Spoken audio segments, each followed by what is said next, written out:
Hello vlog, we have a different setup today, but let me just start with, hello, welcome to Roman's Revenge, new episode. You guys never actually see me in full glam, like the two podcast episodes I had, I looked actually like so sad. Not sad, but like, you guys are seeing me after I take off my makeup because it's like, vlogging is like my me time.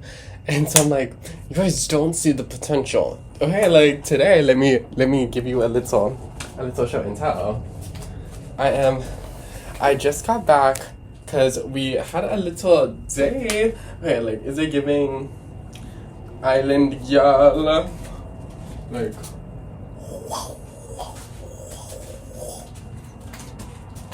is it too bright? I think I'm ready to get the show on the route. Today what I wanted to talk about was I'm realizing a lot about myself because of, okay, I'm taking a class called, it's a feminist studies class, guys. I really want to be a feminist major because it's all the things I'm learning about, it's meant for me. Like, it's meant to grow my mind.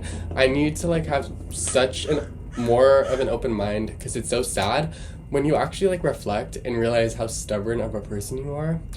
And I feel like that's my general theme right now. I'm realizing it's like reflection and also just like noticing the pattern of stubbornness and pride and ego that needs to be cut out. I want to be better. I need to do better. I kind of just want to talk about the process because a lot of people probably experience similar things because I have very specific archetypes that I need to address, or not even archetypes necessarily, but identities. Intersectionality, hello, like I am multiple identities, and there are certain identities that have provided me with different traits that I need to work on. To start off, if I talk about you and you know that it's about you, I'm so sorry, but it's not like I'm not going to do it negatively. This is all just because the situation. Got into a little snippet of a fight with my friend, and we were talking through it recently. And I was realizing we were technically both wrong, but my reason for being wrong was I was projecting.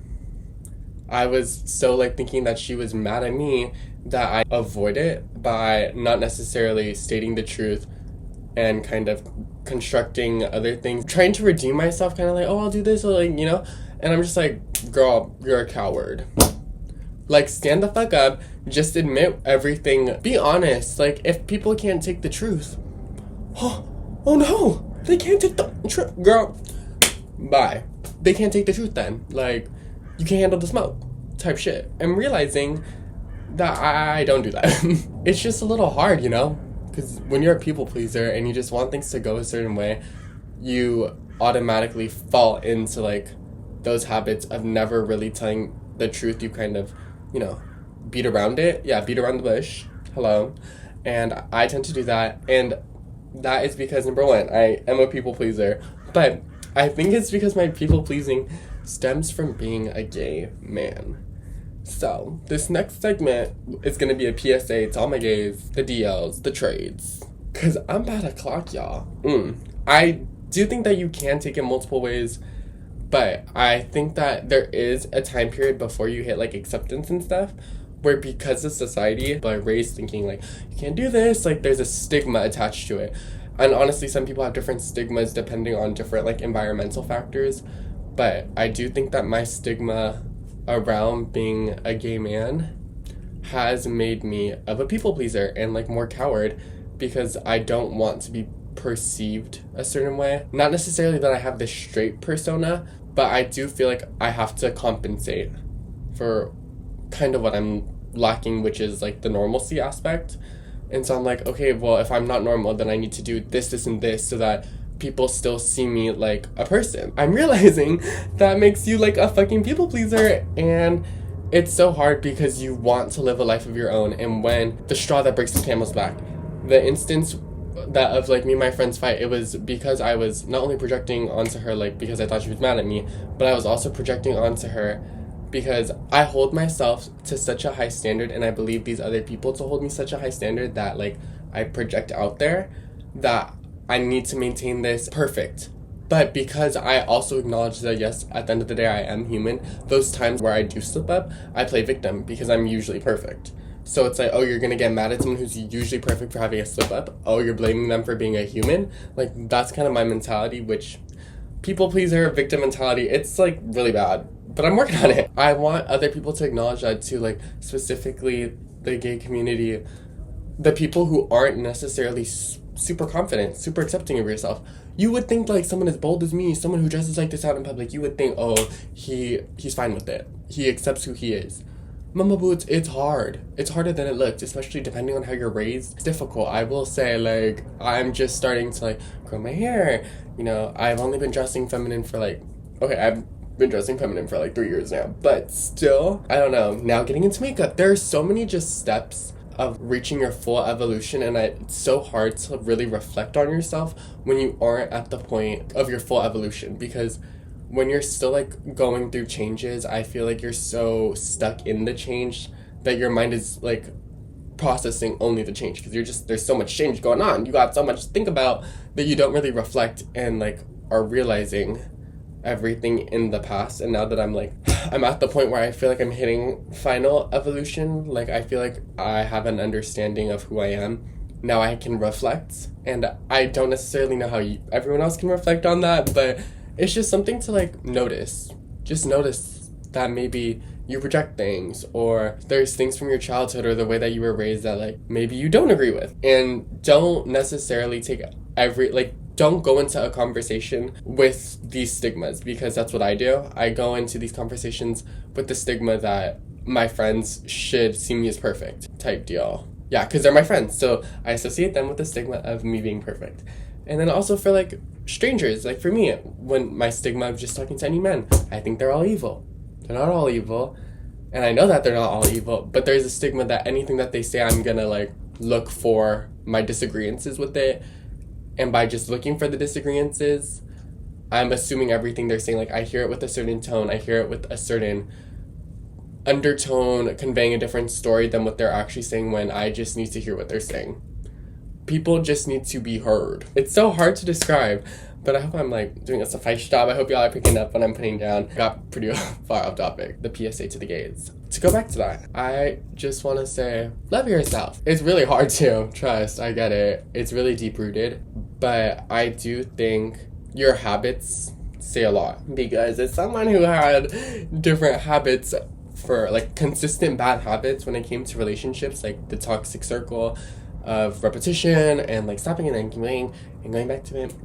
And then now I'm going out with a guy, and I'm like doing all this reflection because of like all the good change going on in my life. Like fighting with a friend is good, because me projecting the inner turmoil inside by ruining something that I already have good with someone, which is like a friend, because then we can fix it, and a good friend sticks around to help you fix what's going on, like why you guys had a fight, yada yada yada.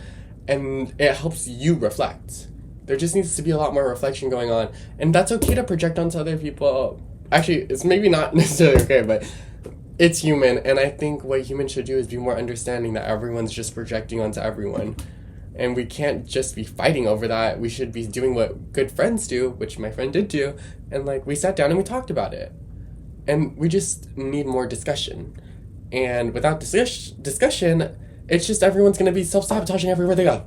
And then everyone's going to be running amok, self-sabotaging, because they're so stuck up with their pride, their ego. There's something that's unhealed. Because at the end of the day, when you say, I am this, I am that, girl, half the time you're saying that it's because you were told these things. You are respectful.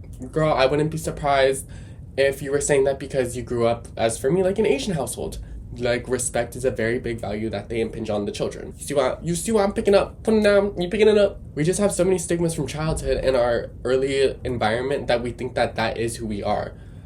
But we need to, like, keep growing and find out, like, use our actual experiences in, like, the independent world to figure out who we are, and then reflect on why we feel certain ways about things that we may like or don't like, or why we're not curious. Because there is so much more out there, and we need more of an open mind. Think that queer people, gay people, they have a whole other world to be open-minded about because of their situation. It's okay. Like, it does seem adverse or, like, not the normal to see two men holding hands in public, and you know that, like, people will stare at you. But that's okay. You just have to be open-minded and think that you're priming people. Think about it like that. You know that everyone in public might not see it the way that you see it, which is like love. They might be a little adverse to seeing that, but it's priming them, because priming is basically it's getting them ready to see more of it. Once you see one, then you might not be surprised if a second comes up, and then a third. And when you keep seeing more and more of it, it becomes a pattern, and it becomes normalized, and that's how it becomes mainstream. People catch on to the pattern. People find out, like, they're open-minded. They try the pattern. Well, they like the pattern, you know? Gay people are trendsetters, and we know this with so many things, like popular vernacular comes from gay people. Like, hello, mama boots. Gay. That's gay written all over it. And gay people are such in charge of them, not in charge, but they are a big factor of mainstream media. And it's just so sad that, like, they can be seen as icons, but we're not really used to seeing, like, gay lovers. Like, it's okay to go out in public and hold hands with someone and be seen with someone, because to me, a little bit, I was like, I don't know how comfortable I am being seen with a man.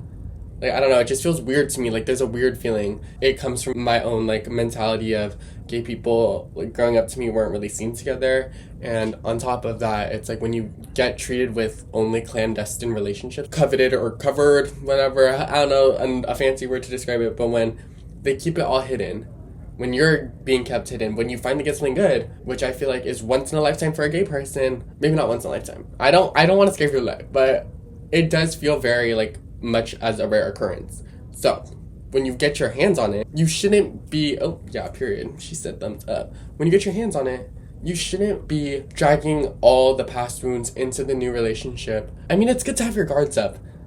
Like, I understand coming into it with your guard up, but it does end up self-sabotaging you. You aren't showing someone your full potential. You're not being yourself. You're not showing them your love. You're showing them a caution sign.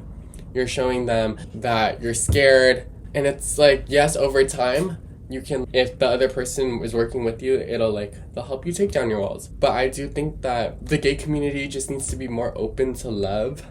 And we can't do that without a little reflection. And, you know, I'm talking mainly to the DLs and the trades. But, like, hello, I'm not even deal or trade, and I, like, still feel that way. So I guess that's why I'm saying, like, for the whole gay community, just be open to actual love. Don't be so stuck in your toxic cycles, please. Please stop being stuck in your toxic cycles. Please. Talking to you. Please. Because gay people are going to change the world. So stop self-sabotaging yourself so that you can open your own path and save the world. I'm so sorry. I really keep looking at the fucking camera. I'm looking at you right there. I hope you're posted up right there. That's all. I guess this episode was just my PSA for my gays. This is literally talking about accidental self-sabotage. And we need to be more aware. And I hope you guys can do a little reflection after this and truly think, are you aware of yourself, of your history, how your history affects you? There's just a lot of factors to you. You know that, right? You are an onion. You have layers. They need to be peeled. And I bet they'd make everyone cry because everyone has a unique story. I'm gonna have a little Carrie Bradshaw moment, like, ask a question, like, what is your onion? Like, who are you? What are your different layers? Think about that. And let me know, because I'm curious. And I'm gonna write a movie about all of you guys, like, genuinely. If I could be a YouTuber who, like, talks about their life, asks other people opinions on questions, and then they use the information they get to then make a movie. That's Momo. I'm gonna start speaking in the third person because you guys are, like, close enough to me now. And I realize I miss talking in the third person because that was, like, senior year high school me. That's how I, like, brought back my inner child and just that freedom. It's like Momo feels like. And shout out to my friend Cheyenne because I love referring to myself as Momo now. Like, I am just a little gremlin. I am that little chicken lady. Okay, Momo out.